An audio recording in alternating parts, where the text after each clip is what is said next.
In March 2025, Mexico amended its constitution to ban the planting of genetically modified corn, igniting headlines around the world. The move defied a USMCA ruling, challenged decades of U.S. agribusiness dominance, and sparked a trade ripple that crossed borders and ideologies.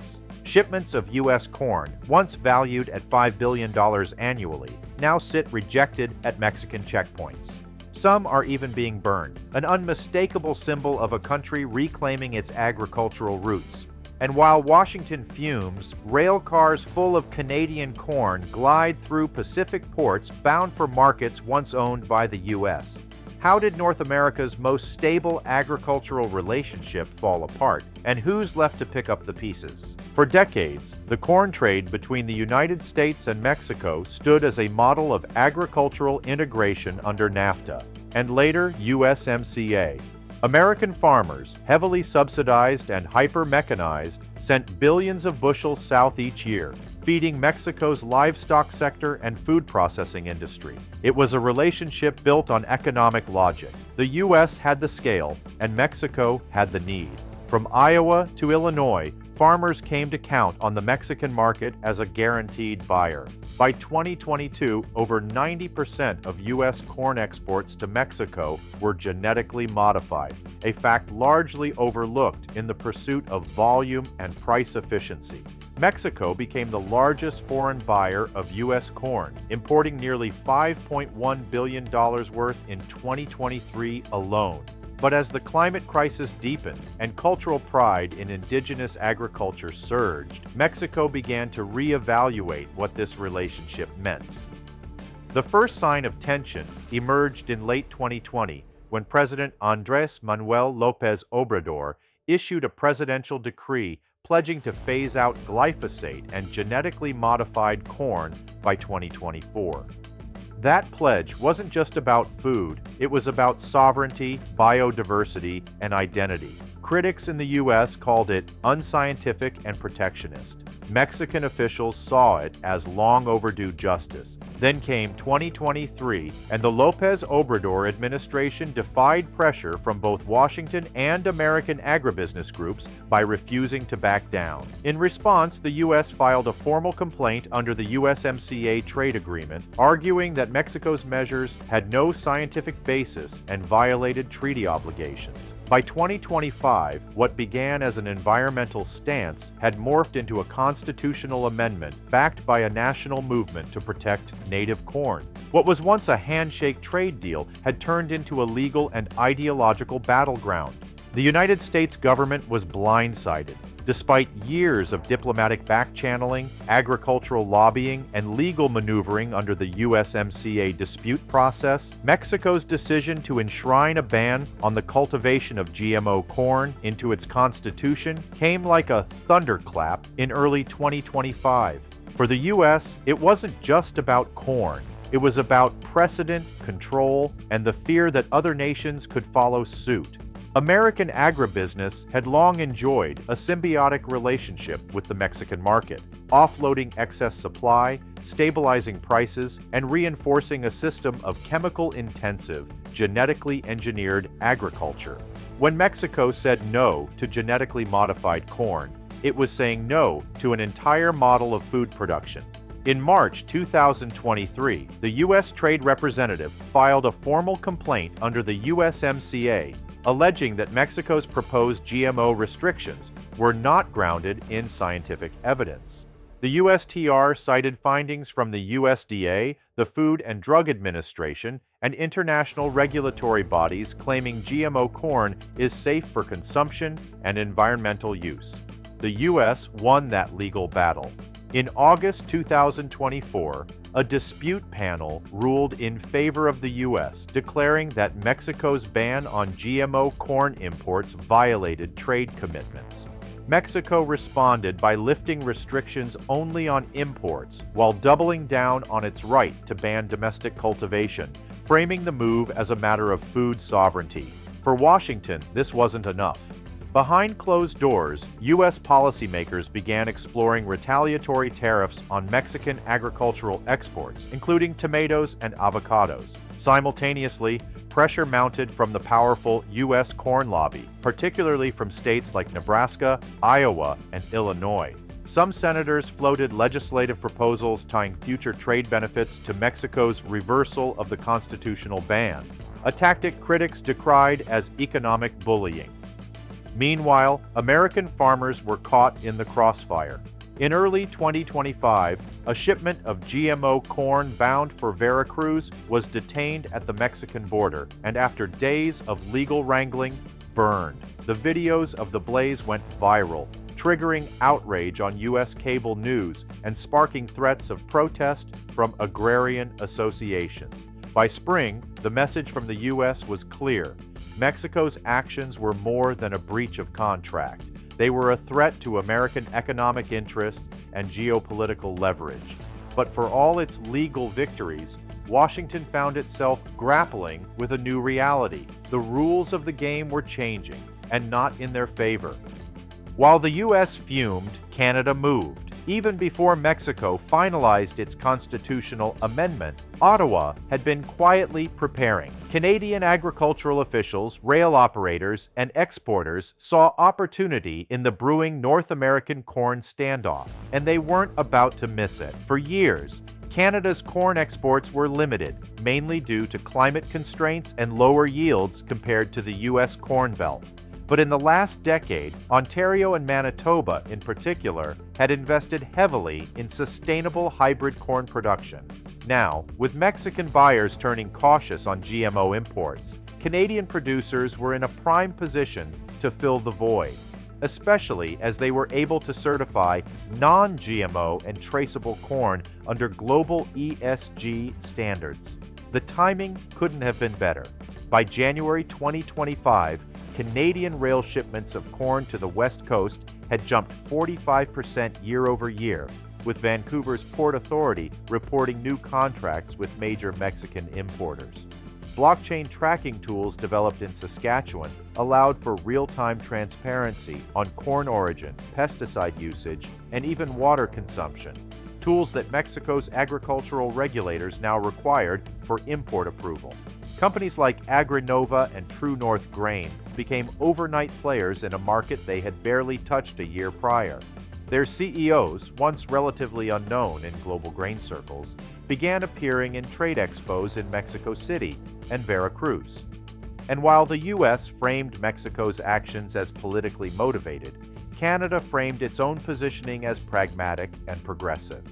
In press briefings, Agriculture and Agri-Food Canada emphasized that their growers respected both science and sovereignty, working with, not against, Mexican regulators to ensure safe and sustainable supply.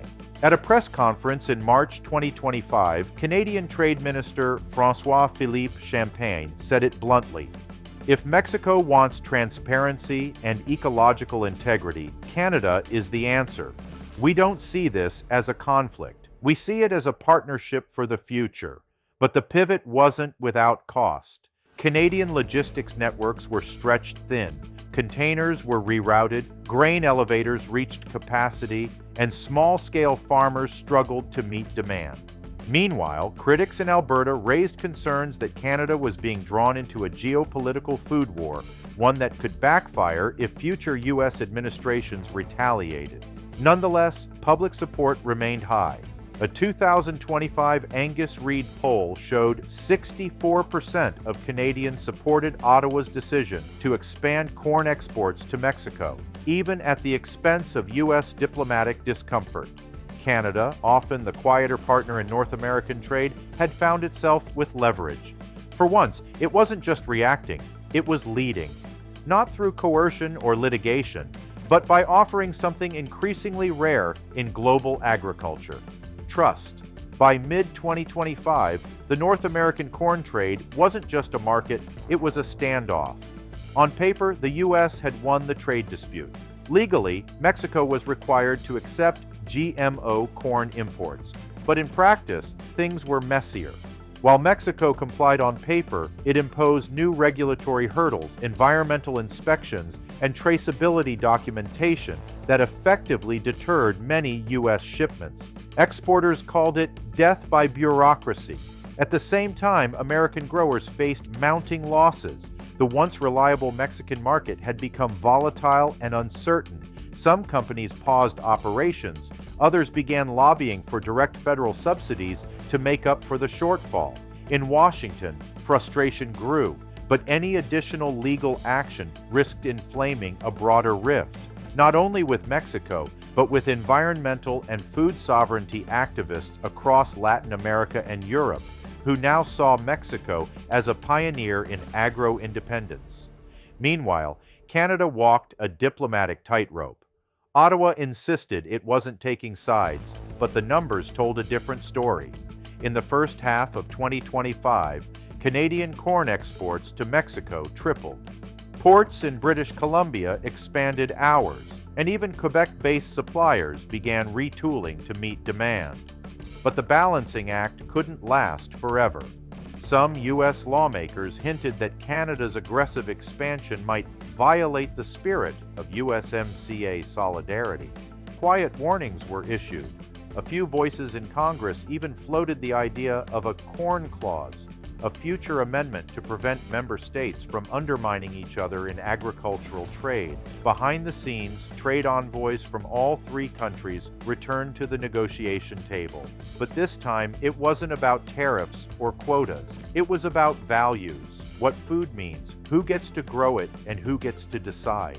And that's the real fracture, not just between three economies, but between competing visions of sovereignty, sustainability, and survival. In the short term, Canada's windfall from Mexico's pivot looked like an agricultural fairy tale.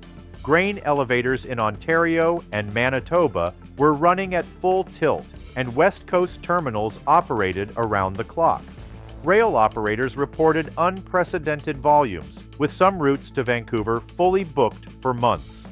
Take True North Grain, a mid-sized exporter based in Winnipeg. Before 2024, Mexico wasn't even on its client list, but by spring 2025, it had signed multi-year contracts with two of Mexico's largest food processors. The deal meant new jobs in logistics, storage, and quality control. It also meant adapting quickly to Mexico's stringent traceability rules, something True North managed by integrating blockchain tracking across its supply chain. The company's success story mirrored a broader surge in rural economies. In Chatham-Kent, Ontario, farmers invested in drying facilities to meet higher quality standards. In Saskatchewan, co-ops pooled resources to expand storage capacity. Export prices ticked up, improving margins. But there was a flip side. Increased demand put pressure on domestic supply, leading to higher feed prices for Canadian livestock producers. Hog farmers in Quebec complained that their input costs had jumped by nearly 12% since January. Meanwhile, the logistical strain exposed weaknesses in Canada's infrastructure: rail bottlenecks, limited port capacity, and vulnerability to labor strikes. Politically, Canada's gains weren't without diplomatic risk. U.S. officials, while careful not to accuse Ottawa outright, hinted that Canada was taking advantage of the U.S.-Mexico rift. Trade analysts warned that if Washington viewed Canada as an opportunistic spoiler, it could complicate future trilateral negotiations on everything from dairy quotas to auto parts. In short, Canada's move into Mexico's corn market was lucrative, but it came with the constant awareness that today's advantage could become tomorrow's liability. For American corn growers, the loss of Mexico's reliable market was more than an economic setback. It was a shock to the system. In Iowa, farmer cooperatives reported unsold inventories piling up in storage bins. Contracts that once rolled over automatically each season were now under scrutiny, delayed, or outright canceled. For exporters like Midwest AgriCorp, which had dedicated rail lines to Mexico, the shift was brutal. In March 2025, one of its fully loaded trains was halted at the border for documentation review. By the time clearance came, the buyer had already turned to a Canadian supplier. Prices reacted swiftly. The Chicago Board of Trade saw corn futures dip as traders priced in lost demand from Mexico. For some growers, that meant renegotiating bank loans. For others, it meant laying off seasonal workers. The supply chain reverberations didn't stop at the farm gate. Feedlots in Texas, reliant on a predictable flow of Mexican-bound grain for business liquidity, faced cash flow crunches. Transport companies that specialized in cross-border grain hauls saw routes dry up almost overnight. On the consumer side, the impact was more subtle but still tangible. With excess supply trapped in the U.S. market, some processors reduced purchase prices paid to farmers, triggering rural discontent. At the same time, retaliatory rhetoric from Washington raised fears of a broader trade war that could hit unrelated sectors, from manufacturing to tourism. Perhaps the deepest wound was psychological. For decades, U.S. agricultural dominance in North America had been taken for granted. The image of Mexican officials overseeing the burning of U.S. corn, broadcast repeatedly on Spanish-language news, was not just a market disruption. It was a symbolic blow to the pride of America's Farm Belt. By mid-2025, what had once been a dependable, almost invisible trade relationship had transformed into a cautionary tale of how quickly geopolitics can reorder markets, and how even the most powerful players can be left scrambling. North America's corn triangle, once defined by mutual dependence, is now a symbol of diverging paths. The U.S. clings to a model of industrial-scale efficiency. Mexico reclaims its agricultural identity through constitutional law, and Canada quietly builds trust by offering what the others won't: flexibility, traceability, and neutrality. Yet the deeper question remains: is this just a trade dispute or the beginning of a long-term realignment in how nations value food, sovereignty, and sustainability? As climate pressures intensify and public trust in food systems wavers, the fault lines will only deepen. So what comes next? Will this fracture grow into a full-blown North American food war, or can a new vision for cooperation emerge from the ashes of burning corn? Let us know what you think in the comments. Don't forget to like this video, share it with someone curious about global food politics, and subscribe to our channel for more deep dives just like this.